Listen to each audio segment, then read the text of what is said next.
만일 여호와를 섬기는 것이 너희에게 좋지 않게 보이거든 너희 열조가 강 저편에서 섬기던 신이든지 혹 너희의 거하는 땅 아모리 사람의 신이든지 너희가 섬길 자를 오늘날 택하라.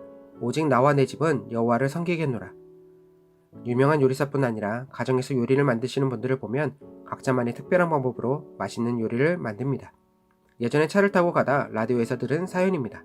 자신의 엄마가 얼마나 요리를 잘하시는지 아빠와 오빠는 회사에서나 모임에서 맛있는 음식을 먹으러 갈 때 그 자리에 참석하지 않고 집에 와서 밥을 먹는다고 합니다. 이유는 밖에서는 조미료가 많이 들어가는데 자신의 아내는 조미료 하나 없이 너무 맛있는 음식을 만든다는 것이었습니다. 이것이 그 집의 자랑이었습니다. 그런데 어느 날 딸이 다른 때보다 집에 일찍 가게 되었습니다. 집의 문을 열고 들어가니 엄마가 요리를 하고 있었습니다.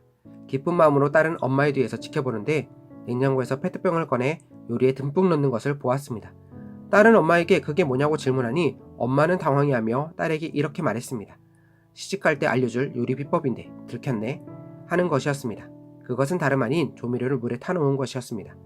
예배당의 집사님이나 각 가정에서 요리하시는 분들은 조미료 없이도 정말 맛있는 요리를 만들어내십니다. 이렇듯 각자의 방법으로 맛있는 요리를 하십니다. 하지만 손재주가 없는 분들은 유명한 요리사의 요리법, 쉬운 요리법을 보아도 음식에 실패합니다. 그분들이 실패한 원인은 요리법대로 안 만드는 것도 있지만 요리법에 쓰여 있는 애매한 몇 가지 단어 때문이라고 합니다. 우리가 흔히 보고 말하는 간간하게 만드세요, 적당히 넣으세요 입니다. 간간하게는 얼마를 넣어야 나오는 맛인지, 적당히는 얼마를 넣으라는 것인지 모르겠다는 것입니다. 왜 이런 이야기를 하는 것일까요? 5월은 가정의 달입니다. 하나님께서 만들어주신 가정에서는 하나님의 신앙이 유전되는 공간입니다. 부모님의 신앙생활을 통해 자녀들에게 신앙을 물려주는 곳입니다. 그런데 우리 자녀의 신앙에 어려움을 겪을 때가 있습니다. 그 이유가 무엇일까 생각해보면 자녀에게 신앙을 물려줄 때 모호한 말 때문은 아닐까 생각이 됩니다. 신앙생활 잘하면 돼. 이 말을 들은 자녀들은 어떻게 하는 것이 신앙생활을 잘하는 것인가 의문을 가집니다. 성령 충만하면 돼. 성령 충만한 상태는 어떤 것인지 의문을 가집니다. 우리가 신앙생활을 하며 쉽게 사용하는 단어들이 자녀에게 큰 혼란을 주는 것입니다. 오늘의 본문을 보면 여호수아가 이스라엘 백성에게 선포합니다. 너희가 섬길 자를 오늘날 택하라. 나와 내 집은 여호와를 섬기겠노라.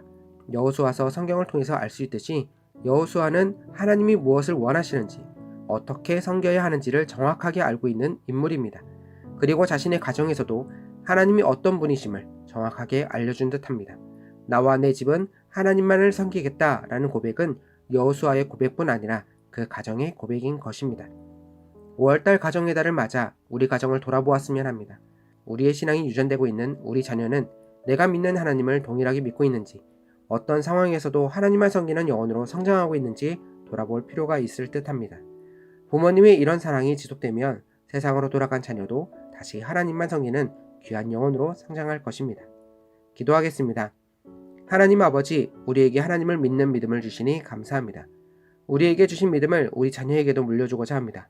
우리에게 지혜를 주시고 지식을 주셔서 갈대와 같은 신앙이 아닌 여호수아와 같이 굳건하게 하나님을 믿는 믿음을 물려줄 수 있도록 도와주세요. 예수 그리스도의 이름으로 기도합니다. 아멘.